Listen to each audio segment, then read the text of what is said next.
between two dumbbells. I'm your host, Skip Hill, and I'm bringing over 40 years of bodybuilding experience to the table, including over 24 years of online coaching.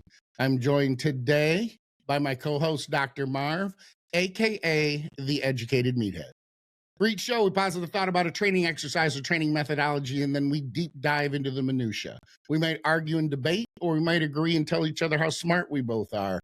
But at the end of the discussion, we both decide if we smash or pass the topic of the day. Today, we're also going to start a new segment with Dr. Marv called Throw It At Me. It's going to be the Prehab, Rehab, Rodeo Roundup.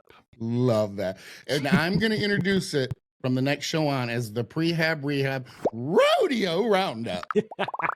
There we go. Yeah! Okay. Remember, every time you comment on the show on YouTube, you'll be included in a drawing at the end of each month to win a $150 shopping spree for EliteFTS.com, 5 pounds of Team Skip protein from TrueNutrition.com, and you'll receive Dr. Marv's online bodybuilding anatomy course. The more times you respond, the better your chances of winning. We'll post the winner for the month on my Intense Muscle IG account, and we'll also reach out to the winner via their YouTube account. It's your posit, Dr. Marv. What do you think? It is. So today, this is going to be a fun conversation. We'll probably both get on our soapboxes a little bit, which could be good, always could a good be thing. bad. Yep. So my posit is, and I think you would agree. I think most people who've been in the game for a long time would agree. When I'm going to the gym and I'm training and I'm looking around, I see 90% of new people, new to the gym, lifters. They're doing movements I called the sniper rifle. They're doing sniper rifle movements, the super slow, isolated, super light, kneeling, one arm side bending, lat pull down with 35 pounds and a bunch of highly technical advanced biomechanics training, but they haven't done the requisite work, i.e. the shotgun approach of heavy compound movement. So they're jumping, to movements that a very, very advanced person should be doing without getting the framework down. Okay. I like it. Yep. And I think we might be on the same page here. I think I deal with it less than you do because we train in different gyms and we train at different times. But it's just as unnerving. I don't care what people do in the gym until, and this is going to sound bad, until they're in my way. And when I say in my way, everyone has the same right to be there that I do. So I don't think, I'm not one of those guys who I've been training for 40 years. Like I've somehow earned the right to have access to the machine and to the equipment that someone else doesn't have. But because I train in a smaller gym with less equipment, if you're doing a one-arm kneeling lat pull, you're on a lat pull that I might need to be using, and it becomes a little irritating. And I do want to advise, but these days I keep my mouth shut because bros don't want to hear it from an older bro. They've already heard it from their bros and they know that it works. Everybody's got the answers these days. They already know everything. So unless I'm asked, I'd never give unsolicited advice. Never. I know a thing or two about training, but I built a reputation in the bodybuilding industry for removing skin. If you have too much skin, call me. Remember, skin is overrated. I'm the same way. Unless they're going to egregiously hurt themselves.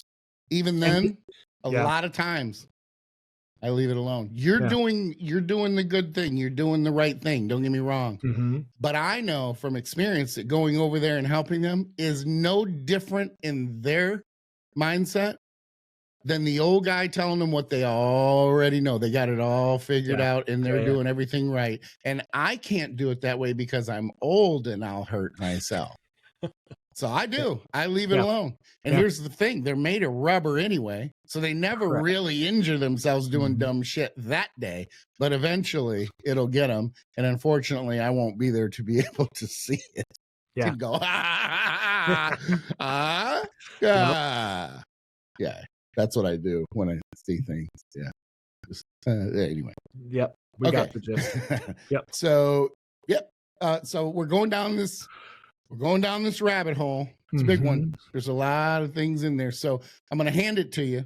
Yep. Take it and run. The reason is I'm still a little foggy. I got some I got some carbs in me. I'm thinking straighter than I was.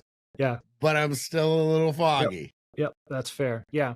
Yeah. So basically, look, if you're, 160 pounds soaking wet, you don't need to be worrying about isolating the iliac division of your lats with this biomechanically optimally pull that you saw on social media. And I recognize I literally have bodybuilding anatomy and meathead biomechanics 101 course showing optimal biomechanics. But what do I stress? This doesn't matter if you're not training hard enough, you're not eating your face off. So ideally, you're combining hard training with the cool meathead biomechanics that I love, combining it with progressive overload, combining it with progressive eating, right? And you're doing big movements, because most of the kids I see, especially at the gym I train at during the week, just because it's a younger crowd, I mean, it's all single arm isolation, I'm like, when's the last time you did like a heavy one arm dumbbell row versus 5 different cable variations with light load? Like, you've got to earn the right. You've got to start with big compound movements, learn how to train. And by learning how to train, you and I harp on it all the time, get perfect execution, robot reps, whatever word you want to use, learn how to train intensely. For bodybuilding, intensity means how close to failure are you getting, right? And learn how to just do big movements. I don't think you should be doing any sort of body part specialization phase for at least 3 years. That's just me. Let's see what you have, right? Because you just need to see what genetic cards you've been dealt. Learn how to train, learn to fall in love with the process, learn what works for you. But again, yeah, they'll do 30 sets. And I'm like, but not one of those was more than 80 pounds. Like, mechanical tension still matters. And this is not like hypertrophy, mechanisms podcast, but it's just, hey, earn the right to worry about that type of stuff. And that should be your finishers, not your meat and potatoes, your main movements. What do you call them? Your progressive sets? Like, you have a terminology. Openers. Yeah. Openers for sure. So your openers and your loaders, and then your finishers, right? Like, right. I just see people doing finishers their whole workout. Okay, I'm going to play the other side for just a second, and understand that before I say what I'm going to say, I'm with you. I'm with you. There's too much focus on what we discuss here, which is the minutia. So sometimes the minutia matters, and a lot of times it doesn't matter. And it also depends on the level, basically where you are in your training, how advanced you are, whether you're a newbie, that sort of thing. But I will say this. I don't think what they're doing is necessarily bad. Because but depending on how they're doing it and to what degree they're doing it, I think is where I have a different, opinion. I don't think from an activation standpoint that a single arm lat pull is a bad idea. What I think is a bad idea is when these movements and this approach and this philosophy, as you refer to as the sniper rifle approach, becomes the vast majority of your training. That's more the issue with me. And again, look, I don't care if you go in and you waste an hour and a half of your day doing shit that I don't think is very efficient or optimal. At the end of the day, I go home and what someone else does in the gym doesn't impact my progress. My day, I forgot about it 2 seconds later after I've seen it. But it is disappointing to see people latch on to something that is, I don't want to say novel, but relatively new, and think again, and this is look, these are the studies, guys. Okay. This is the guys that lean toward predominantly academia, and they don't have the experience, and they aren't thinking logically like, you know what, Keown may not have gotten big doing these one arm movements, but maybe he would have gotten bigger had he done these when he first started. And it's illogical. It doesn't make sense. But if you're going to open and you have an activation issue, as an example, if I start to go heavy too fast with back movements, I will not feel that everything is balanced left to right. Okay. So I can see where maybe opening, it's not a bad idea, but it needs to be limited, and it needs to be a small percentage of your overall training for each body part. then I don't have any issue with that. If the rest of your workout is clanging and banging, that great. Open with it, get that garbage out of the way, or the things that really don't matter as much, and start grinding. Cool. Finishing, you know how I feel about finishers. Some of the listeners may not. I'm not big on finishers from an isolation standpoint because the contractile force later in the workout for that muscle group is usually not very good. In fact, if it is good, the sets that were supposed to be producing growth were not very effective if you still have strong contractile force to be able to squeeze and contract the muscles for, say, a cable fly or a one-arm isolative type of movement. Leg extensions might be a little bit of a little bit different, but even then, if you're just going to bang away on leg extensions and there's not much contractile force there, you're not getting very much out of them. Leg curls, things like that, more the isolative type movements. So I can see, and I'm okay with them being used in a very limited fashion. So you agree, I would imagine. Yeah, that's my PSA is earn the right. And if you're going to do them because you're having fun, like that's great. I think it's awesome that the gym is more popular than ever before. And even if it's for social media as motivation, kids are in the gym, or folks, no matter what age they are, more people are in the gym now than ever before. That's awesome. So like, I'm not getting annoyed with it. This is more of a PSA saying, hey, quit doing the sniper rifle when you haven't done the shotgun. Also, what got the big guys big is not necessarily what they're doing now that we've talked about, right? Agreed. Like you see these advanced guys doing these advanced movements. Yes, because they need to bring up that 1% of the 1% on their body, but that's not how they built there. And fun facts about Keon, he never trained his hamstrings directly till he made the Olympia. And is that right? I didn't even know that. He is he's the most genetically gifted person maybe ever, even more than Flex. Like structurally, I think he's the prettiest we've ever seen. I can't argue that. But he didn't train hamstrings till he made the Olympia. His favorite quad builder is leg extensions. Like tell me you're the genetic elite without telling me you're the genetic elite, and leg extensions is how you build your quads. Like that's awesome. Again, not throwing shade, just it is what it is. So kids see all these super advanced stuff, or we've talked about it, how to me it's nails on the chalkboard, the scientific base with S tier, A tier, B tier, C tier. Again, it's really trendy in marketing. The guys who started that actually have the right to do it, because my understanding is the first guys to do that was, Dr. Dean St. Mark, Kurt Havens, Vigorous Steve. Those guys, most of them are in academia. They could talk about that. But when you have these other kids saying, oh, this is a fact, this is EMG studies. Yes, we bring up EMG studies all the time on this, but we also say, man, they take them with a grain of salt. Yeah. Like people are creating workouts based on an EMG. And guess what? Most EMG studies are going to be highly isolatory, because as I isolate a muscle and get it shorter, the EMG is going to pick up a higher reading than if I'm doing a compound movement with more muscles being involved, but there's actually a lot more mechanical tension at the actual muscle, which is the main driver of hypertrophy. Agreed. Can we both agree that these movements are not going to provide much, if any, growth? I mean, I'm going to come at it and just be clear and just say my opinion on it is that they are to be used more for activation and more for a mind-muscle connection than anything else. And that is your beginner type of thing.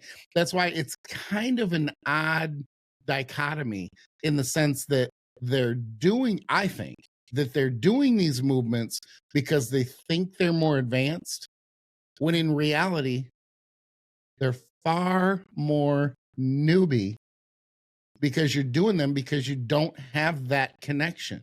If you're so advanced, you should be able to go in and clang and bang. It doesn't take much. Now, as you age, because I don't want anybody to try to bust me here in the comment section going, well, wait a minute. You're not a newbie, Skip. You've been doing this since there were stone weights with holes in them. It's one of those things as you age where you have gained those, I call them the snap, crackle, and pop. Mm-hmm. The Rice snap, Krispies. crackle, and pops. Exactly. So there's a lot of working at when I go in and I warm up. There's two main things I'm focused on. I'm focused on working out the snaps, the crackles, and the pops. I'm working on range of motion being equal on both sides, and that activation. I said 2, but it's actually 3. I'm combining 2 with 3.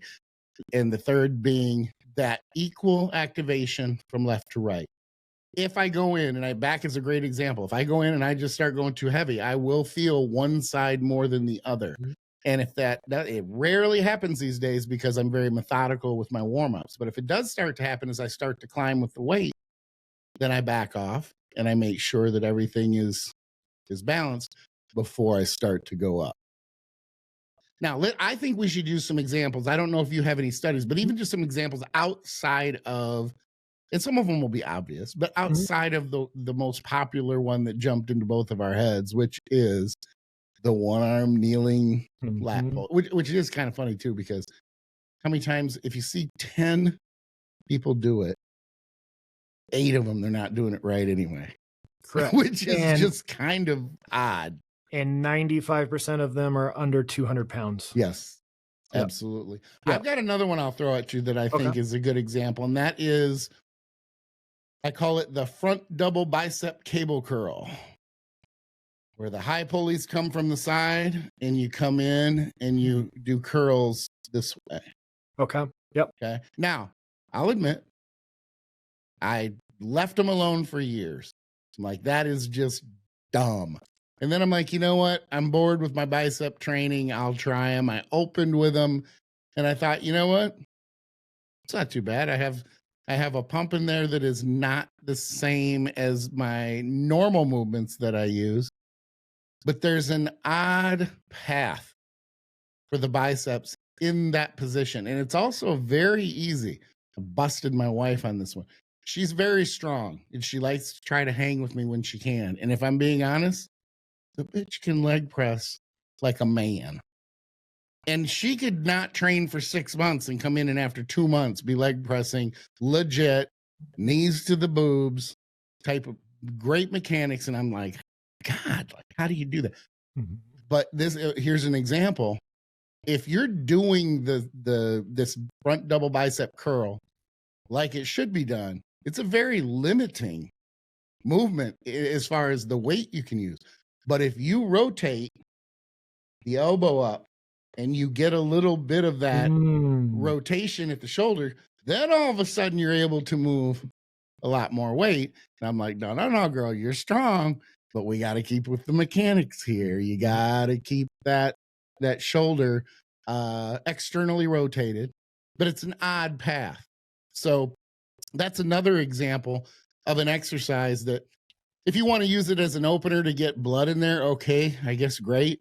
But it's not going to be one of those exercises that you're going to come away 3 months later going, oh, yeah, the tape measure is moving. My thighs are getting bigger. No. It's not going to work that way. So that's one example. You have one that pops to the top of your head? Yeah. Instead of doing, heavy compound movements for triceps, it's all isolation. And I mean, look, I used to really like it, that cross arm, 2-arm thing, right? To isolate the long head. Like there's merit to it. But if all of your tricep training is all isolation cables, like, man, like we've talked about this multiple times. Biceps are more of a squeeze muscle, right? Triceps typically are a lot heavier compound. Yes, do one isolation for long head, but you don't need 3 isolations for long head. Right. Do one isolation and then do your dips, your close grip bench, your JM presses. I love PGR pullovers. I know you're not a huge fan. Stuff like that versus all this crazy isolation stuff that also then, and it's awesome that they're doing this and they're excited about training. But now the other day I saw kids with a bench and then they had a strap to strap their arm so it wouldn't move to get this right angle. And I'm like, good Lord, like that is a lot. And you are 120 pounds soaking wet. And they did an entire hour's worth of arms on this machine, but it was all that. And I'm like, just do your compound movements like we've talked about. Do 1 or 2 isolations for arms. Live with compound, live with big big global movements? Well, I take myself back. I started training at 14. Mm-hmm. And I take myself back to those teenage days, and I did a lot of that. So I am careful to not beat them up too much, the newbies, the kids, especially when they're young, because they are trying to figure out, what's right, what works for them. And I get that. I've been there. I think we've all been there. I did, I always get asked, what would you do differently knowing now or knowing then what you know now? And there are two main things. One doesn't kind of go with what we're talking about, but it's a nutrition thing because we only had the magazines. So I thought everybody was ripped and shredded all the time when they were growing until I saw a picture of, Lee Priest with a, eating, and I'm like, oh my gosh. Yeah. He looks like a slob. And I'm like, oh, wait, maybe he had to get huge and he didn't want anybody taking their pictures, or they don't take pictures when they're fat and they only take them when they're lean. And of course, now social media tells us that, there is a component to that. It also says, too, that we don't do what we used to do and just become a fat hog in the off season. But there is a middle ground there where you do have to feed yourself. And I did not do that as a teenager. I typically would take a baked potato and a can of tuna fish to lunch every day and want everybody to pay attention to me and ask me what I was doing, because I'm going to be a bodybuilder. I'm going to get really huge, man. And I wanted people to ask me about that because I wanted that attention. That's a teenage, newbie type thing anyway. But that doesn't pertain to the show because we don't talk about nutrition very much. The other thing, though, does, and that is I would just throw the kitchen sink at everything. And a lot of those movements were very, very isolative, when in reality, I should have been doing a lot more compound movements. Yes, I squatted. Yes, I bench pressed. But outside of that, there was a lot of isolation movement. You can't find a pec deck anymore, but I wouldn't train chest at a gym that didn't have a pec deck. So, for chest, things of that nature. We were limited with the machines, obviously, back then. iCarrion was out, Cybex was out, but I had to travel from where I lived to get to a gym that had that kind of equipment. It wasn't everywhere like it is now. So one arm overhead, tricep extensions as an example. Is it a bad movement? It's not a bad movement. Is it going to cause a lot of growth compared to a lot of other exercises? No. In this show, one of the main things we do is we talk about optimization, the optimal way to train. And it's not the same for everybody, but there are rules or parameters that do apply to the vast majority of people. And one of those rules is you're going to have a hard time getting big optimally with a lot of isolative movement, especially when you're starting out. And when you're starting out, the body is like a sponge anyway. It's almost any new stimulus is enough to create growth, but you still want to take advantage of as much growth as you possibly can. And that's where those compounds come in. So moving more weight with solid mechanics, with good rep speed, rep control, fluidity, green room sets and reps, if you will. Key to success, key to growth, at least to optimal growth. So that's what I think that's what we're trying to say. The shotgun approach versus the sniper approach. Yeah, like earn the right, use it to get that mind to muscle connection. I'm not opposed to that. So why do I not like the kneeling one arm cable lat pull down? Well, by definition, you're limited on how much load you could do because your body weight is going to dictate how much of the weight stack you could counterbalance. There's not external stability. We know what I feel about stability and all that. With that said, there's still, that doesn't mean every movement has to be highly stable, right? But I'm going to choose a traditional lat pull down or a traditional pull up or chin or a one arm dumbbell row versus, 30 pounds on the stack. Oh, I'm side bending to get the lat fully shortened and then reaching out, like earn the right. And again, it's awesome that more people are doing the gym and they're excited about training, but I think a lot of people are getting frustrated, analysis paralysis, because they will initially get some growth, like you said, because you do anything, you're going to grow. Sure. But that's going to weigh off soon. And if you haven't learned bigger movements, how to brace properly, which we know I'm big at.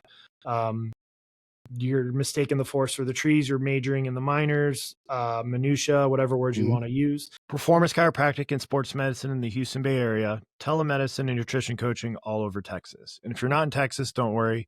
You still do consults through the educatedmeathead.com. Where you also find workout programs, seminar recordings, and online courses.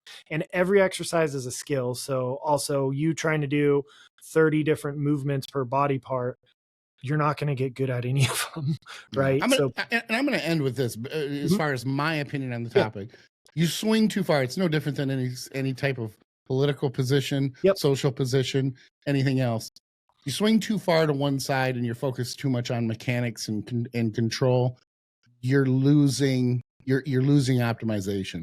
If you swing too far to the other side and you're too focused on the amount of weight that you're moving from point A to point B, and it's at the, I guess, not at the risk, but at the expense of mechanics, then you're not optimizing your training and you're opening yourself up to injury. At least with the mechanics, they're not going to injure themselves. I'll give them that. But if you're not going to injure yourself ever, but your growth is going to be 1/10 of what it would be if you could get to that middle ground, then, I mean, this is an ROI game. You got to balance out that rate of return. So based on the investment, and you need to try to find that middle ground. Maybe it is giving up a little bit of the mechanics if those mechanics are just way too rigid, because it can happen. We see that too. We're all about mechanics, but then people take that too literally and they're just focused on the mechanics. I remember there was a time I went through bench pressing and I could not get over 115 without feeling, oh, it's a little more on the one side than the other. What? 115 pounds? I had a 35 on each side. Yeah. I got to grow from that. What the hell is that all about? But there is a common ground, and that is you don't necessarily need to be, this is my opinion, you don't necessarily, it doesn't need to be progressive overload all the time. If that's the case, then we'd all be benching 900 pounds after we train chest for 20 years. That's clearly not going to happen. So that does provide progressive overload, provides growth and hypertrophy. No one ever would deny that or question that. But it's not the only way to grow.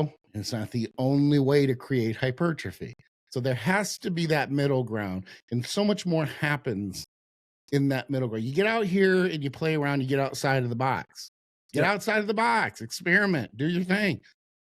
But you're going to find that optimization and everything being more optimal somewhere around the middle. When are extremes the answer? Never. Very, very rarely. Good point. Yeah. But like, that's what people gravitate to because it's different. They find their tribe, ancestral DNA wanting to fit in, all that stuff. Because I'm drawing a blank. I know. So John Jewett comes to mind where he's a big mechanics guy, but he's also moving major weight. Right. So like Nick Walker. Yep, exactly. Like they're doing that, but they're still moving significant load, but their mind to muscle connection's so great. And then I'm drawing a blank on his name. While you're trying to get his name, I'll say that those two people also did not start gaining that size by doing the training that they're doing now. They were clanging and banging. Yep. And then there's one other guy, I can't remember his name. Golly, he always tells poop stories and he owns a dispensary. He's a great bodybuilder, great mechanics. God, I'm drawing a blank. But he'll say, he's known for mechanics and robot reps. And he's like, I get tagged all the time with these young kids and they're moving super slow, but they have, 40 pounds on the bar. When do you look at my training? I have, 300. Now you're not going to be as strong as him. He's a pro bodybuilder. But again, you've got to have that blend of load, mechanics, execution, and intensity. Agreed. Like we got to smash or pass it. Yep. So obviously, since I brought up the posit, I'm going to smash, earn the right to get the sniper rifle out. It's awesome to experiment, but use it more as an activation or as a finisher. It should not be the bulk of your training. I couldn't have said it better. So I don't have anything to add. We are, unfortunately and oddly, 100. I say unfortunately because I always want to have something that we do counter each other with. But this time, It's just not, it's not going to happen. I'm okay with it if it's an activation issue or it's an opening issue and you're doing it to connect. No problem. But it should make up a very, very small amount of your training. From there, it should be clanging and banging. Gross stuff, gross sets is what I call it. There's different monikers depending on who, what training protocol you're using, but it's all the same thing. Yep. So I'm definitely going to smash on shotgun over sniper, but with the occasional, activation if you need it for mind muscle. So we're on the same page. Smash. Love Good deal.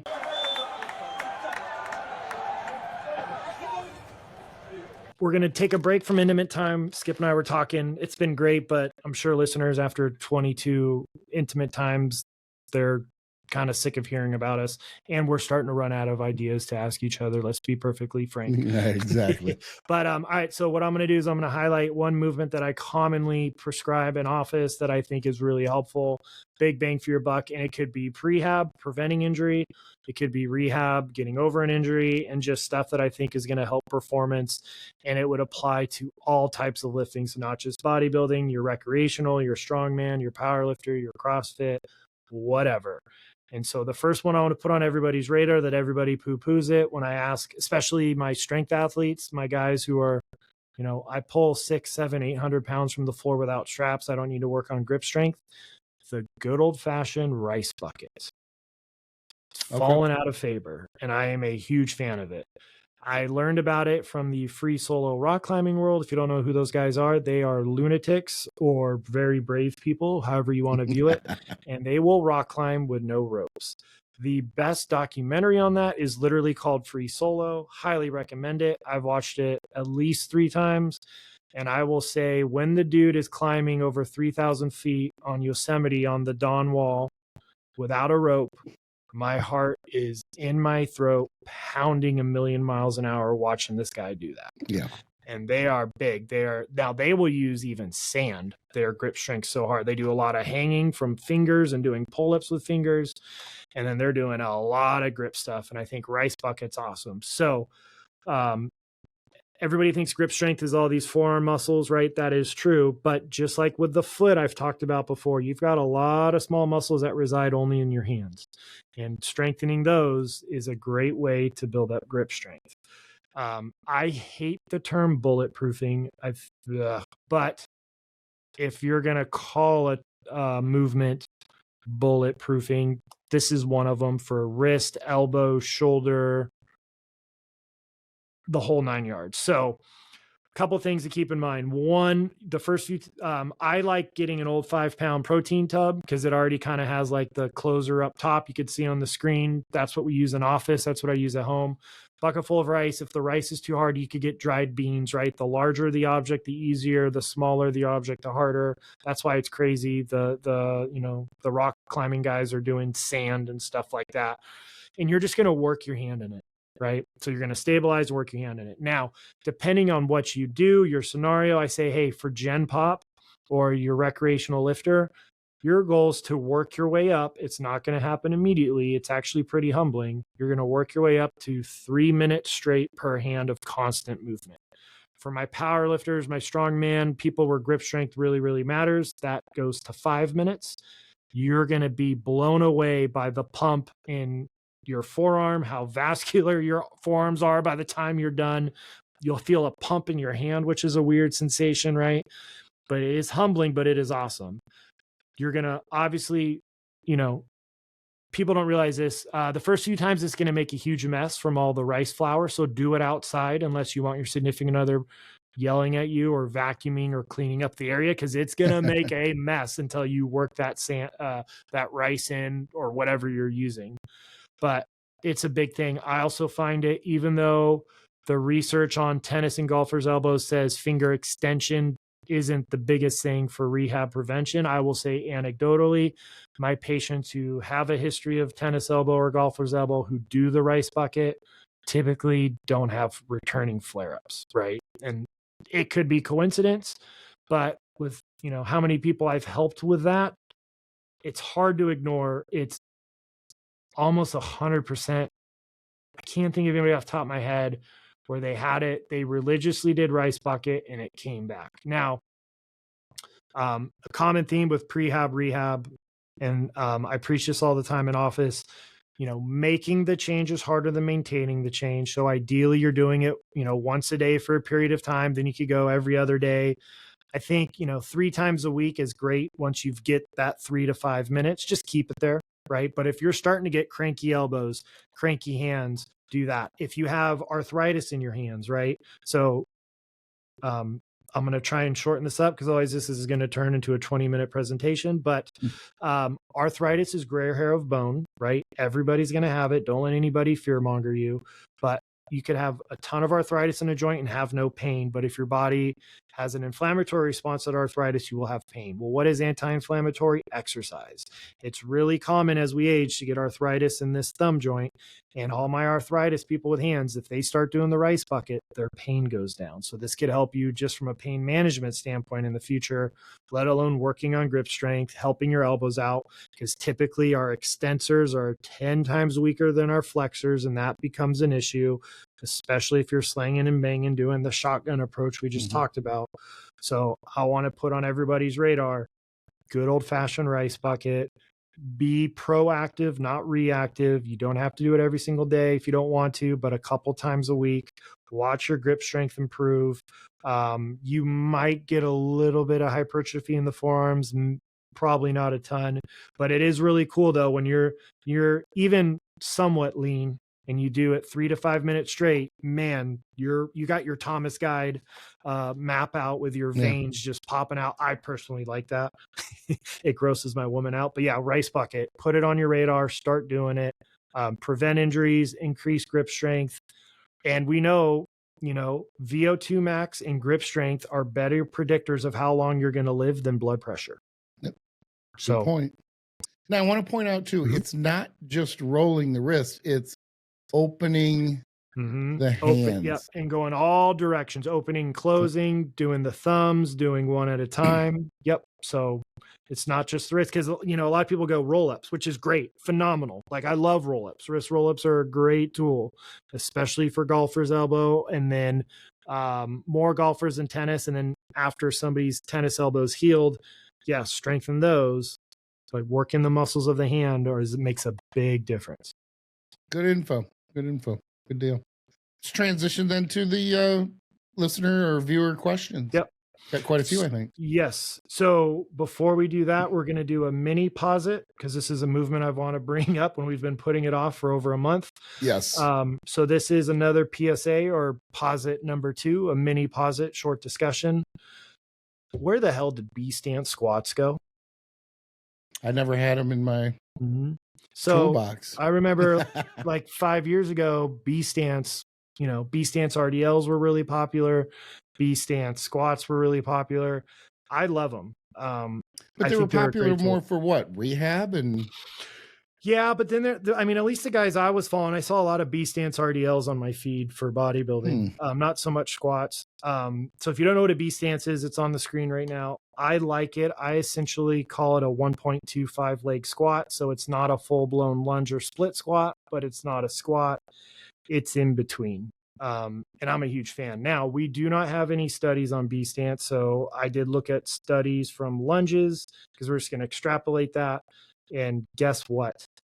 Fun fact, EMG, which I just said has limitations, but that's what we have. So that's what we look at.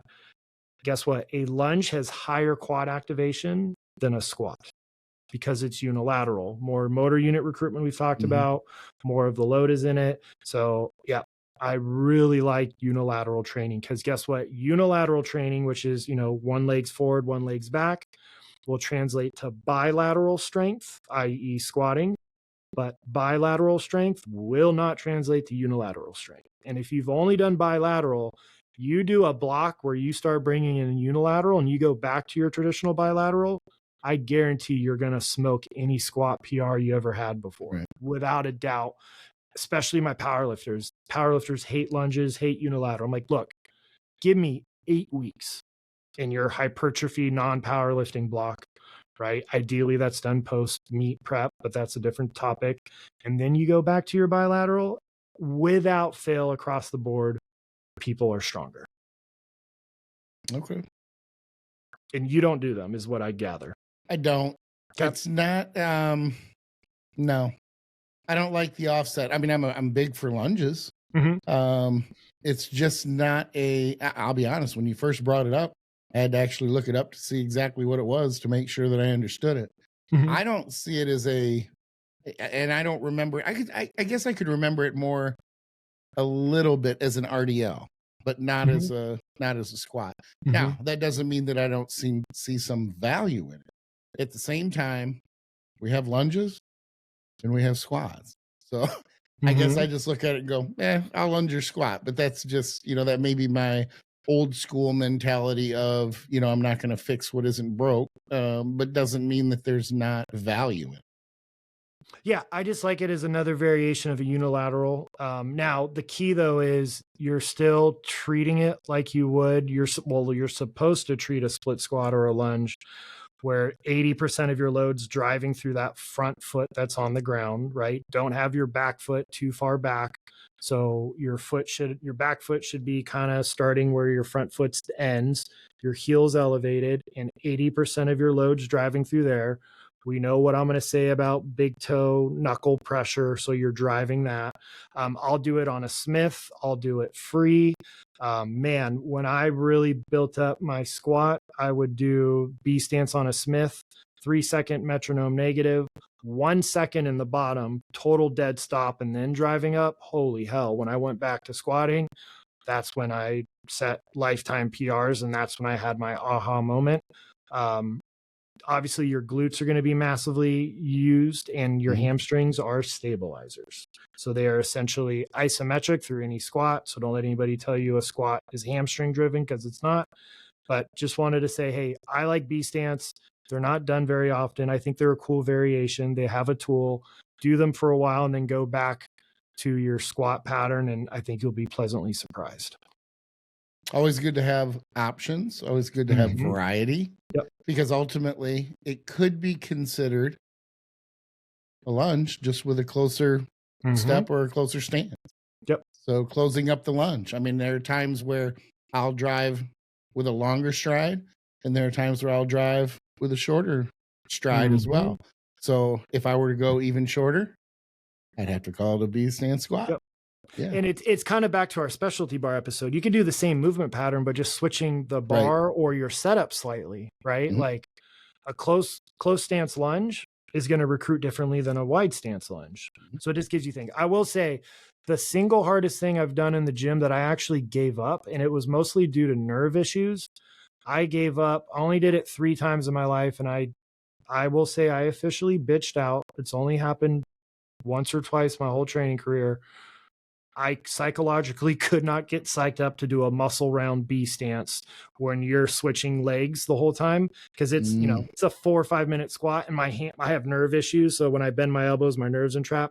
So your hands are going numb. It's excruciating. So that was the single hardest thing I've ever done. I would rather do John Meadows' drop set of death 3 times in a row than a muscle round B stance, but that's me.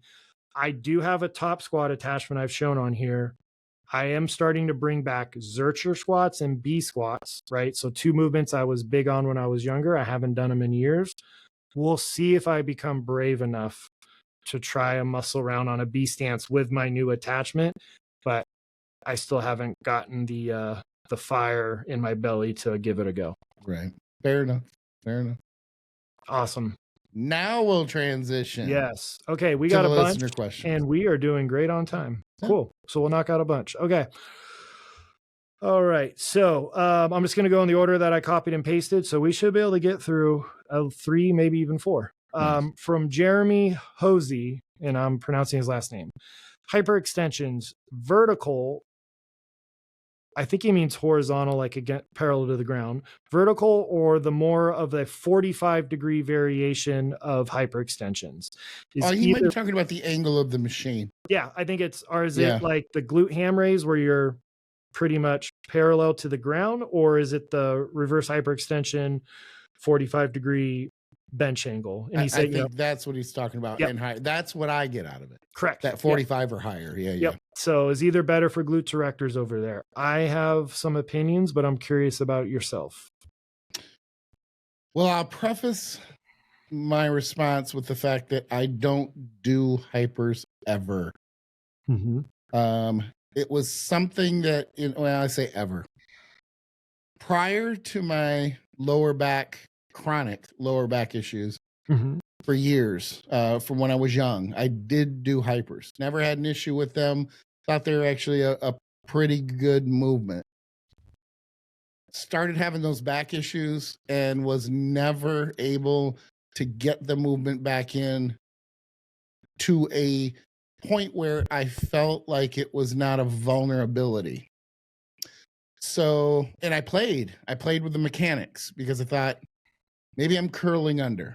Maybe there's too much range of motion here for the spine, because there shouldn't be. Correct me if I'm wrong, but mechanically it should be a hinge. Yep. Not a reverse crunch, if you will.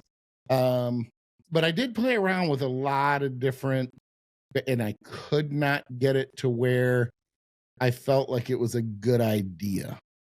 Now, on occasion, I will finish hamstrings and I will get into the position to be able to stretch and kind of put my hamstrings into a not a Dante stretch fascia type of, situation, but just kind of stretch them out. Yeah. And I even gave up on that. It's just not something that it was just a movement that I moved away from. It wasn't something, I just kept getting these little signs that it wasn't going to be a good idea.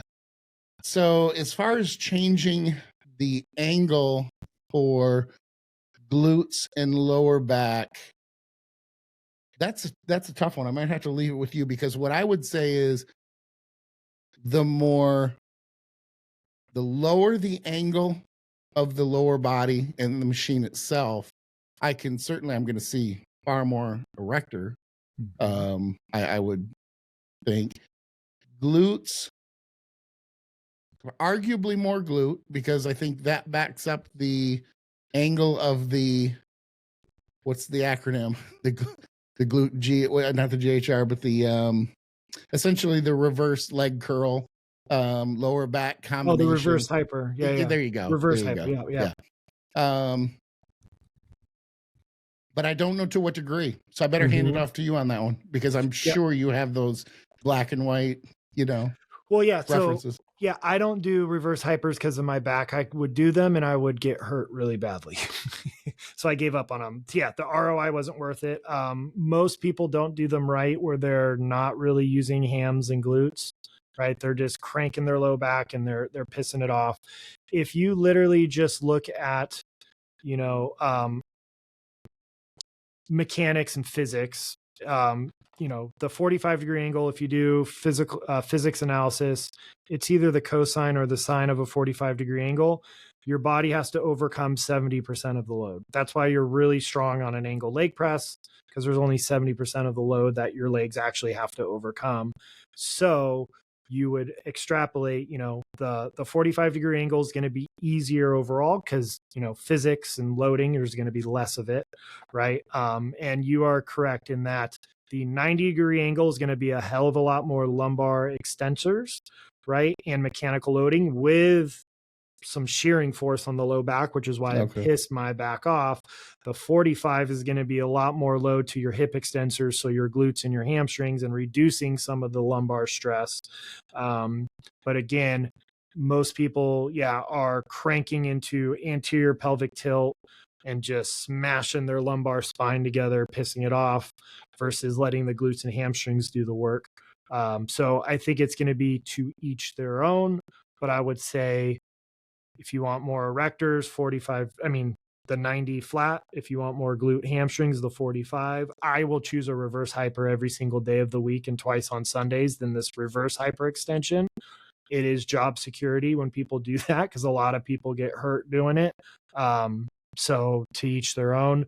If you don't have a reverse hyper machine, I got this from Matt Wenning, the super smart PhD powerlifter, where you use a heavy band, and I'll have Chris throw it up on the screen. That's your workaround If you don't want to do what I used to do, which is, incline bench, ankle cuffs, band, it was such a pain in the ass to set up a DIY reverse hyper, not a hyperextension, but a reverse hyper. The band is great. Super easy to set up. Get you close there. There's a little bit less of the distraction, the gapping of the low back, but it's still a valuable tool.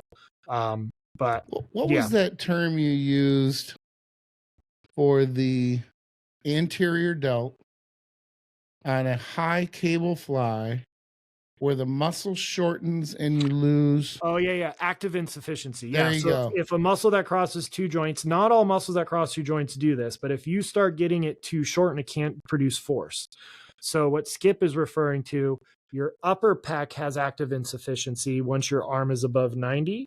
Your front delt doesn't. That's why a lot of people's front delts will take over on incline pressing movements if you don't have the bench angle right that we talked about. So are you going to get that on a reverse hyper or on a hyperextension that is lower? Active insufficiency with the erectors. Erectors do not have active insufficiency off the top of my head. Okay. Off the top of my head, they don't. The glutes for sure don't. The quads don't. Why do the erectors not? It's because they're crossing so many. They're running through your entire spine, so they're crossing so many. And you would have to, like most people's spine would prevent them from bending over so much, right? Like unless you're those hypermobile people who could do a reverse handstand and talk. Yeah, like you and I, the average person lifting ain't gonna have that mobility. Okay, so but we're talking about it. I mean, I'm trying to make sense of it. I'm not as much trying to question. But we're not considering every disc a joint, are we? No, but it's gonna act on multiple spines, and it's not all they're called biarticular. Forget you want to be very minutia based, where it's the muscles crossing two joint. Not all biarticular muscles have active insufficiency. Okay. So it's interesting. Your upper pec does, but your middle and your lower pec does not. Like it's really interesting how some of them do and some of them don't. Because that's what was equating. I was thinking if you were low on that there would be some active insufficiency there once you got to a certain point in the erectors. I could certainly see where that wouldn't be an issue with the hamstrings or with the glutes. Correct, because you would have to be bending the knee to get the hamstring fully shortened, so it's impossible because your knee is straight on both a reverse hyper or a reverse hyperextension. Yeah. And again, when I bring up the active insufficiency, even with my course, when we've talked about, it's a fun fact. Most people, it doesn't matter unless you're like me. My upper chest was my lagging body part next to my God's gift of shoulders, which would just grow looking at a traditional 45-degree incline bench. So I had to be like, then when I learned my upper pec has active insufficiency and I've got a steep sternal angle, I've got to lower the incline. So now my pecs have the fire. So like if you have a lagging body part, it's usually next to your dominant body part. And if you're doing a bunch of movements that could be classified as active insufficiency, then get away from that. So that's when that really comes into play. Again, sniper rifle, but you shouldn't worry about that. In my mind, at least this is my thought, like still be smart with your training, but you worrying about active insufficiency and it's month 3 in the gym is mistaking the forest for the trees, which was the whole purpose of the original posit. Yeah. But I don't prescribe them a ton, but EMG data is pretty damn good for hamstrings and glutes for reverse hyperextension. They are. It's just I piss my back off. And very rarely do you see them actually being used in the glute. But if you know how to do them, they could be an awesome adjunct. One of our listeners, Rob, he sent me a video because I was helping him put together a workout program. He sent me a video and his were perfect. And I was like, damn, it's been a minute since I've seen a hamstring and glute dominant reverse hyperextension. Like kudos. I actually need to ask him if I could take his footage to make a tutorial because I'm not doing it. That'll piss my back off. I might do like an isometric hold if I'm bored, but even then, that makes me nervous. We have Cosmo who wants to say nice. Hi. Hello, for those who Cosmo. don't know, I'm the cat guy. This is Mr. Cosmo. Mwah. That's one of how many? Well, I wasn't going to say, but I do have 5 cats. I would only have 2 if our 3 daughters did not each bring one home at one point. Yeah. And my 2 are my Bengal and my Savannah. So I have an F2 Savannah and an F4 Bengal. Usually everybody's heard the Bengal at some point because Bengals are very loud. Today he decided to be loud right before we started recording, and then he shut up after that. So nice. 4 o'clock in the morning, he is talking to you. He wants you to play with him, and he's trying to wake my wife up. It's crazy shit. Anyway. Interesting. Yep. Yeah. Good. Okay. Moving on. Next one from Steve B4077. He gave us a nice compliment, which is great. Dr. Marv, I've been doing the booty band wall climbs with a pillowcase nearly daily for a while now, and it has really fixed my shoulder. Has this gem been discussed on this show? Because when I went on BSG the first time, or the second time, when you and I did it together, I did the upper body one. Yeah. So that's where he picked it up with. He said he picked it up on that. So has this gem been discussed on this show, and how often do you recommend executing it? So if you're not familiar, it's on the screen right now. It is phenomenal for shoulder rehab, prehab, workout warm-up, posing warm-up, and overall shoulder health. Your serratus anterior is your most undertrained muscle in the entire upper body, according to a study. It is big. When I took a world-renowned international sports chiro's shoulder course, she said strengthening the serratus anterior will fix and resolve 80% of chronic shoulder issues. Now, I think 80% is a little high, but it demonstrates just how important this muscle is because we typically underdevelop it. So I like it because you're rehearsing a lat spread or a front relaxed, right? So serratus anterior, let me pull up my anatomy app. Let me fire that up. But serratus is vastly undertrained. People poo-poo it. They don't want to do it. And I love it because it'll humble people no matter how big and strong they are. You will be shaking like a leaf the first few times you do it, and it's awesome. So the muscle that we are working on, so we're doing this again. So perfect. All right. So serratus anterior. It is one of 2 muscles that do what action, Skip? What do I always talk about with the shoulder? The serratus anterior, I am kind of. Oh, that's not fair. That was fair. So it's protraction, shoulder blade wide, but it does upward rotation of the shoulder, which is massive for shoulder health. So this is the serratus anterior. Its main job is shoulder protraction, which is flaring it out wide and not letting your shoulder blade pop off your rib cage, aka scapular winging. That could open you up to a bunch of injuries. That's not ideal. What this model doesn't show and why it's so big for chronic shoulder issues is it is creating space at the top of the shoulder joint. So we're not pinching and irritating tissue, right? So that's why it creates space in the shoulder joint that could get irritated from bad shoulder blade mechanics, which is why bicep issues are so common. Because once again, this should be a design recall in the human body in my mind, but it is job security. We have these hooks on the shoulder blade. If we don't have proper shoulder blade control, creating space, it's going to be pinching, especially the long head of your bicep and this rotator cuff muscle called your supraspinatus, which is the most commonly torn rotator cuff muscle. And guess what? Elderly females have the highest prevalence, and it's wear and tear from years of this spot here combined with poor blood flow. It'll spontaneously tear. So the serratus does that shoulder blade wide motion, which will create space, get your shoulder blade control there. You're not irritating it. And why is it more common with female than male? That I'm not. Is it for making sandwiches? And we just got canceled. I know I did. Yeah, if my wife listens to the show, that was my last sandwich. Yep. So, then if you don't have a booty band, he was referring to, I told people save your money if you don't want to spend money on booty bands, and you could use a pillowcase. You could obviously use like an exercise ball or a foam roller, but I like something to give you outward tension on, right? Because that'll help you connect to it. What I said earlier with the rice bucket, making the changes harder than maintaining. So ideally you're doing 2 to 3 sets of 5 reps twice a day in the beginning, once before posing or working out, then, then once a day, then every other day. I think it should be a part of every single workout warm-up. And if you are a competitive bodybuilder who poses, man, even a single set of 5 reps could do wonders for your posing.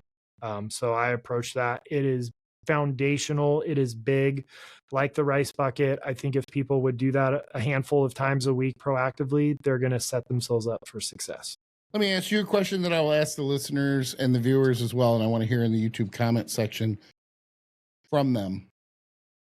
I came up with a protocol during this last cut phase that I religiously did, and I don't even know that I really made it a point to until it just started doing it, and it was working, so I kept doing it. And then I realized I'm not going to not do this. Yeah. Okay. Prior to it started with back, then it went to chest and shoulders. And I say shoulders, I combine front delt work with chest. So I do chest and front delt work. And then another day I do side delts exclusively and arms. And then I do another day that's back. So basically 3 of my 4 days, I'm doing this. And I'm not going to explain exactly what I'm doing, but there is a protocol that I use to stretch and open up my rotator cuff muscles prior to training these muscle groups. And what I found is, we were talking about this before, about activation left to right. I got to the point where that protocol, which would take about 5 minutes, got me to the point where my rotators were so even on each side and not tight. And it actually benefited my posing. I would do it before I did my posing, that I would send my pictures so that everything was even. And everything was even to the point where, and my buddy, Dr. Petros Fragiskakis, longtime friend of mine, who does my E-stim, dry needling. Yeah, what's the Graston? Thank you. Graston, dry needling with E-stim, things like that, that really did help. It eliminated my need for that. It literally replaced it. So I'm asking you, and I'm asking, and no hard feelings if no one's interested, and the viewers, if they're interested in me taking the time on maybe the next show as a segment, or even as a question, viewer question, maybe the host question, to detail that protocol, because I will never now not do it. It is beautiful. And you would be able to explain why it works. Yeah. In the different motions that I do, because some angles I'd be like, okay, I can eliminate that angle, but it's just essentially and there are details to it that have to be done correctly. Like, as an example, the rotating, the external, internal, it's predominantly external. Rotation has to be done with, as an example, the lats spread versus the lats, or the lats open versus the lats not being open. Day and night, a huge difference. But I have about 4 or 5 main positions that I do religiously, and I'd like to go over it because I think people would be interested in it. There's no way that it would work as well as it has for me and not for everybody else. Yeah. Okay. Yeah, that'd be great. So we'll see if people are interested. I didn't mean to put you on the spot. Yeah. Because if you may be interested in it, but maybe the viewers aren't, that's okay too. And there's no sense. If there's not interest, cool. But I do think that the viewers would find value in it. I was blown away by how effective it was. And it didn't take but maybe 2-3 weeks max before I was like, oh, this is money. That's awesome. Like, this has to be done. Yeah. So once again, you can prep your body to pose or to lift. Like, you don't have to wait till you're in pain to do this proactive stuff or improve it. And yeah, I will dry needle or Graston or cup or manual work or whatever to make the initial tissue change, but the exercise is what's going to keep it, because that tissue change is going to be temporary by definition. You're only going to see me once or twice a week. That's up to 2 hours an entire week. You really think 2 hours is going to combat the rest of it if you're not doing movements or exercise to complement it. So yeah, that if people are interested, I think that'd be great. Cool. Good. Moving on. Next question, and you get to talk a lot more. I have some thoughts too, but this is from Justin Montgomery, 1255. Question for the next show. Would you guys compare online trainers versus in-person trainers? Maybe Skip could discuss why he decided to be one of the first online trainers and why not the normal in-person thing. Or you guys could talk about the difference between the two, either from the client or from the professional's perspective. Fair enough. It's actually an easy one for a couple reasons. Number one, my mom told me, and I was not sure until I got into bodybuilding, that I was so special and I had so much to offer so many people that I didn't want to be limited by a demographic that I could drive by this very, very small circle or radius. No, really what it is at the end of the day, from a business standpoint, there's this. You can be a really good in-person trainer, and working with people in person one-on-one is great. I've done it. I'll only do it if it's very lucrative, and it was down in Fort Lauderdale. If you can get high-end clients, if I can get high-end clients and they pay well and they're consistent and reliable, I only had 6 clients. Of those 6, I had 2 cancellations in a year. Nice. It just doesn't get any better than that. Yeah. So I was going to ride it till the wheels fell off. Hourly rate was great. In fact, 2 of them trained at the same time at a full rate. I didn't ask them to do that. They were friends. The one wanted to bring the other one in. And I told him, you guys work it out amongst yourself because I'm not dealing with any drama bullshit. You know, one doesn't show up, you're pissed. One doesn't show up, you both don't show up. They were like clockwork. Absolutely clockwork. We had so much fun that I miss training them.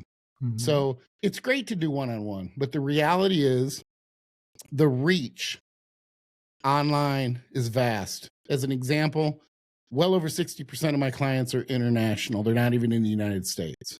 It's part of the reason I have such messed up sleep schedule and work hours, not because I'm against it, but because over the years, it has evolved to the point where, my UK clients are getting up at 2 or 3 in the morning, my time.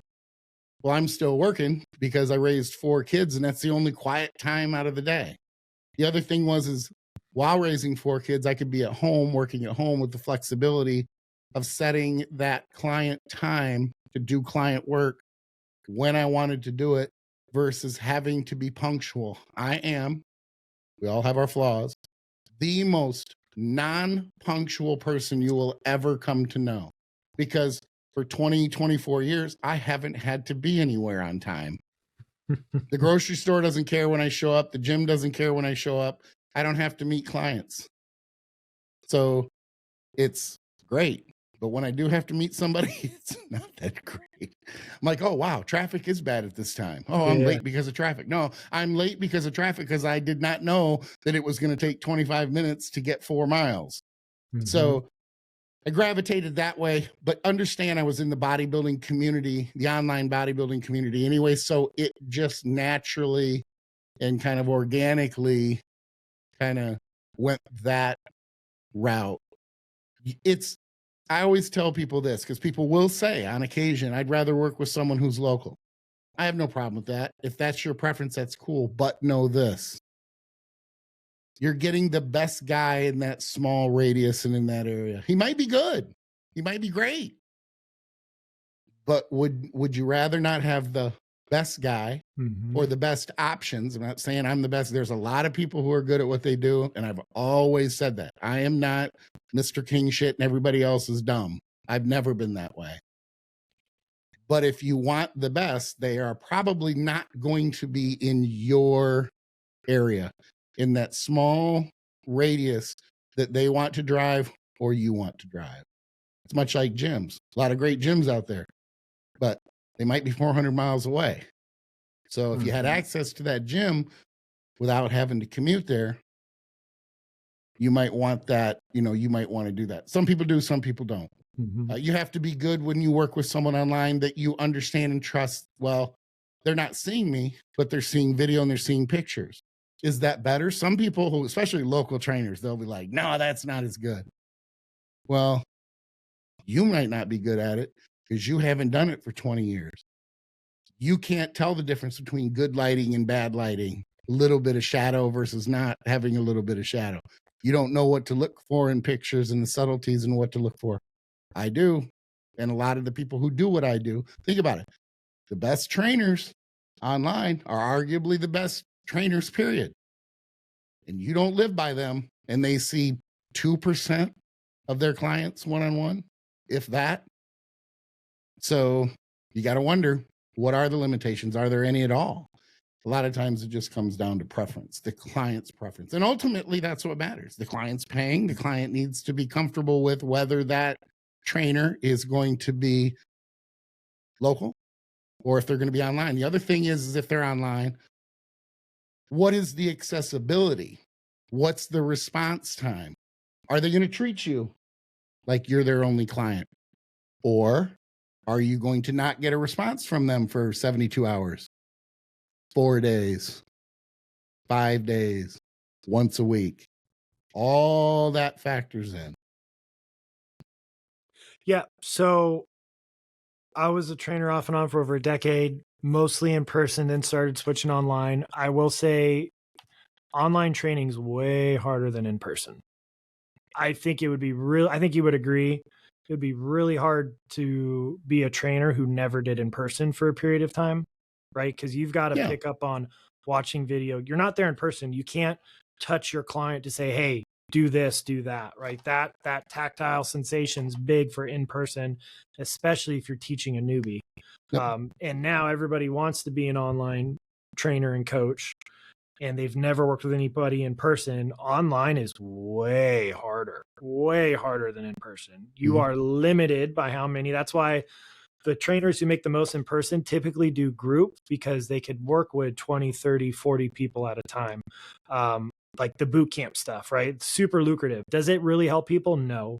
I mean, it's better than nothing, but boot camps are one of the very individualized. For sure. Boot camps are one of the biggest scams around, right? The HIT boot camp classes. Good God. Look at all the body types in there. They're all the same for a reason. But as a trainer, that's when you make the most money.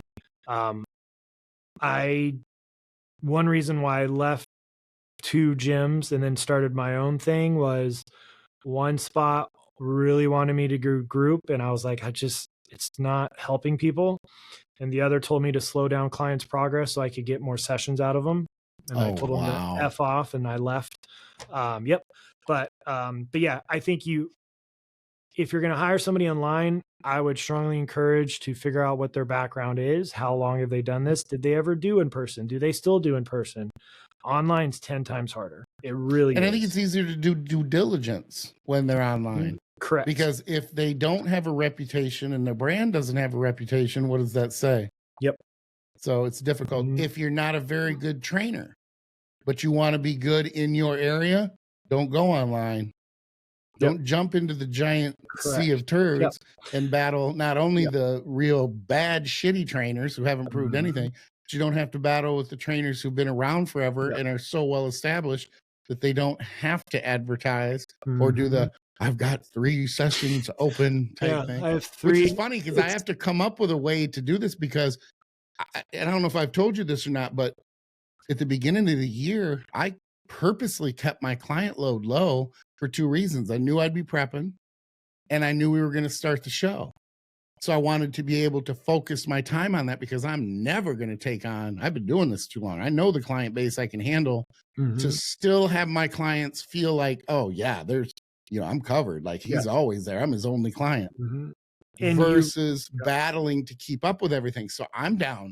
My client base now is down roughly 40%. And I'm going to start adding clients back in now that the show is running optimally. We have our routine and I'm done competing. So I now have this time where I can add them back and I can't just go out there and go, hey, I got 5 slots open. better get on them fast. Yeah. You know, that sort of thing. It's wild how everybody has only 5 spots. Like, man, right. Yes. That's so wild. You only have 5. So and you're in so much else. demand that they're going to fill so quickly, yeah, which is funny because quite frankly, mine will. Yeah.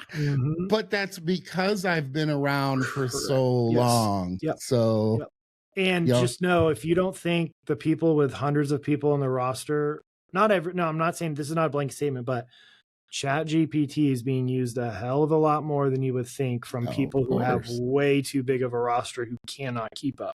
Yep. So just keep that in mind. Reputation is everything at this point. Correct. Every day that goes by, it becomes that much more important. Do your due diligence.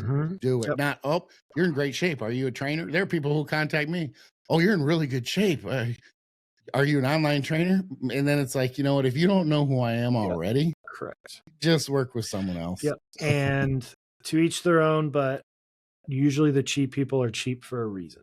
Yep. Not always. Some people purposely have just made the decision to not raise the rate so they could help more people. No, but as a rule, it's typically, that's the exception, not the rule. Right. But like, I'll give, Dusty Hanshaw talks about that. Oh, I could charge way more, but I don't want to limit myself. I commend that. I commend him for that. Like, that's his decision, but that is the exception, not the rule. Yep. Good. And then last one, this will be quick. Another one from Jeremy Hosey. So he's getting entered twice. Nice. Smash or pass, Zercher deadlift. Because I'm not doing a full episode on Zercher deadlifts. I'm passing the hell out of it. Same here. Love Zercher squat. Zercher deadlifts are very functional and cool. It is job security for me as a performance chiropractor. To be all that is man, load that bar up, pick it up from the ground. My hat's off to you. I ain't touching that with a 10-foot pole. You know what? I'm going to pass on a Zercher squat too, though. I'm just not a fan. I know that it's in your wheelhouse, and I respect that, but it's not mine. Nah. But think about also, it's more strength based. And then why is my number one message to everybody, you're not broke, you're not fragile? Because a shitty ortho and a shitty PT made me feel like I needed to live in a bubble in my early 20s from my back injury. So for 2 years, I was mortified to put a bar on my back. So for 2 years, my only squat variations were goblets and Zerchers. I get it. I totally get it. But brutal movement. We talked about it in working out short on time. I like them. You don't. Again, it's variation. There's multiple ways. I really like them for athlete-based stuff or strength-based stuff. So they're in all of my athlete programs. What about a Jefferson squat? You're probably cool with that, right? Oh, the Jefferson curl thing? What's a Jefferson squat, right? So I know the Jefferson curl where you're reaching down. Jefferson. Okay, I've got. Oh, yeah. When it's like the bars between your legs. Between your legs. Yeah. It's interesting. Not the best for max loading, but for a finisher, something fun, new core stuff, great. I've never done in your gym and you got limited equipment. Exactly. I can see it. You're a garage trainer, or you want to be like Kai Green, but that's not how he. I thought of Kai. But guess what? That's not how he built his size, folks. No, exactly. But I'm still going to pass on him. But I do see that there's always an exception. Correct. So if I had a garage gym and I was limited on what I could do, maybe I would do it. Outside of that, it's a hard pass. Yep. We got to get to getting. This is Skip and Dr. Marv splitting. If you enjoyed the show, be sure to like, subscribe, share, and ring the bell. If you didn't, like, subscribe, share, and ring the bell anyway. It should sound a little something like this. Remember, if your question or topic is chosen to use on the show, you'll go into a drawing and we will randomly choose one winner at the end of each month. We'll receive a 5-pound bag of Team Skip protein from TrueNutrition.com. Be sure to use the TrueNutrition.com link in the closing credits to save 10% on not just Team Skip protein, but every supplement they sell. Not only do I use Team Skip protein with my clients, but other top prep guys have their clients use my protein because it's that good. Dr. Marv, how can someone reach out to you if they have questions or if they want to work with you? Easiest way is Instagram at dr.marvin.saysdc. My office is in the Houston Bay area. I do telemedicine all over Texas. And then theeducatedmehead.com. Doing a lot of consults, starting to do custom workout routines. I have my courses, seminars, workouts, all that jazz. Nice. If you have too much skin, that means if you're fat, Not if you have loose skin. You've got to clarify I'm now. gonna This is say wild. I have to say it every time now. Yeah. I've never had to say it before. Everybody thinks I'm going to take care of their loose skin. I'm like, no, if you're fat. I'm talking about if you're fat.